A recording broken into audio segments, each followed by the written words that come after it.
If you think buying a house last year was tough, welcome to 2022, where prices are still high and interest rates are even higher. But that's not all. The whole reason this is happening is because of inflation. Just the basic cost of living has skyrocketed and put your dream of home ownership on the back burner. But what does 2023 look like? That's what we want to know. I've been a real estate agent and investor for over 20 years now. I was the #1 RE/MAX agent in the state of Alabama. And even though over 40% of people think there will be a massive housing crash in 2023, I can tell you, this is nothing compared to 2008.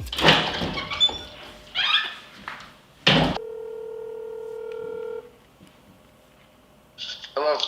Hey, bro. What's up, bro? So we're totally under contract?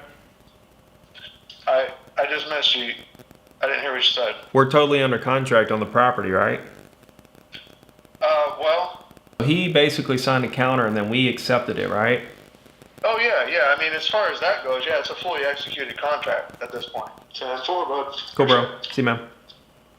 Now, that is a property that I'm purchasing myself to develop into 92 townhomes. So I own a lot of rental property and I've flipped about 70 houses in the last couple of years, but I've never done a big development like this. This is big to me, 92 units. You see, when we're done building this thing and it's totally rented out, we can take cash out of it completely tax-free, millions of dollars. And then guess what?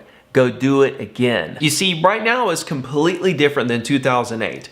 2008 was an absolute nightmare that no one saw coming. Everyone was blindsided. And that's why so many people lost everything, including myself. I made so much money as a real estate agent. I started flipping houses back in 2003 and 4.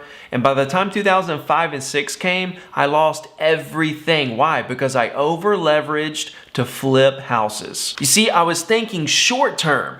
I was thinking about, I can flip this house and make this much money now, but I wasn't thinking about the consequences if something went wrong, what I would do as a plan B. Now, back then, the prices escalated so high that the rent could not take care of the mortgage. Completely different situation than it is right now. There's so much equity out there right this second, and rents are so high that even if a homeowner got in trouble on a property, they could just sell it and take cash off the table, or they could rent it out to take care of that mortgage. And one of the big reasons this happened was because there was no regulation, very little regulation on appraisals and the way the banking system operated. So much subprime lending, no doc financing. You didn't even have to tell a bank and prove to them what you make as income. You could just write down what you made on an application and they took your word for it. You could say you made $2 million a year and they would take that at face value and let you borrow money against that income that may or may not have even been true. Now that's a big difference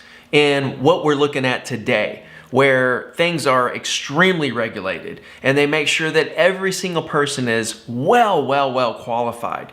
The lessons that the banking system learned in 2008 was incredible, and the pendulum swung so far the other way with how they're regulating their loans and how they're approving people to get loans. So that in itself right there has created an incredible foundation that prevents a massive crash like we saw in 2008. There are other factors, one being inventory. Inventory is so low right now. Back when the crash happened, there were 4 million units actively for sale. Right now, we're looking at around 1 million, give or take. Now, for there to be a massive crash, the supply and demand has to get out of whack, which means we have to have way more supply than we have demand. And that, ladies and gentlemen, is where the debacle comes when we try to figure out if a crash is going to happen. And for the people that think a massive crash is on the way, I would love for someone to explain to me where all this inventory is coming from. Builders have halted building.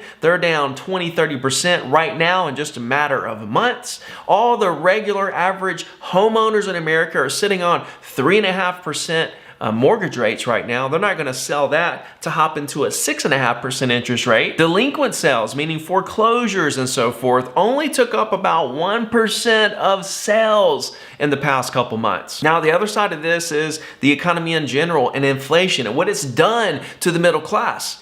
Right? It's been really difficult because that inflation has eaten up a lot of their nest eggs. right? Gas is higher, food is higher, everything is higher. Cost of goods, cost of living is sky high right now. And if you've been living paycheck to paycheck, you are really feeling it. Now, a lot of the bears say we're gonna have massive layoffs, right? And that's what's gonna cause this massive amount of foreclosures. It's gonna end up flooding the market. There's two things there. First, I don't see that happening. I don't see the amount of layoffs turning into a massive amount of foreclosures. I don't know for sure that there's gonna be massive layoffs, but even if there is, will that turn into foreclosures? Seeing as how prices are supposed to be flat next year and people have so much equity and rents are so high. And secondly, even if that were to happen, and the market were to be flooded with foreclosures, at what level we don't know, it would be nothing like 2008, nothing like 2008. But even if it happened, there's so many investors on the sideline, individual investors and institutional investors who will be buying if in fact something like that did happen. And it would gobble up all the inventory. If we had a surge of inventory and prices adjusted in any kind of way, there are buyers sitting there ready with cash. And this one problem, which is inventory, is the real reason why we're gonna see prices flat next year. It comes back to supply and demand. And it's crazy because of all the negative headlines out there that's scaring everyone. Everybody wants to be that guy that said, oh, I saw this coming a mile away. But the facts are that the data does not show that. So here's what I believe. I think that we are in a new normal. I think that this is our new life, where we're living at these type of home prices. And I think spring of 2023 is gonna be the exact opposite of a crash. I think it's gonna be a surge. I think there's a lot of pent up demand that's brewing right now, and the longer it brews, the bigger it's gonna be. But either way it goes, guys, you're gonna win. If you are a real estate agent, if you're an investor, or if you're just a home buyer looking to purchase, or if you're a home seller, you are gonna win. Why? If you're a seller, prices are still extremely high, much higher. We're still higher year over year right now. If you're a buyer and you buy right now in 2023, you are going to have appreciation over the next 3 to 5 years. If you're a real estate investor, it's always a good time to buy. There's always cash flowing properties, and we may even see some really good deals on some commercial and multifamily. And if you're a real estate agent, you always win because you make money on the transaction regardless of what the price is. And there's always going to be transactions every single day for the rest of your life, regardless of market conditions. If you enjoyed this video and you want to see more, subscribe to my channel and let me know if there's anything in the world that I can do to help you.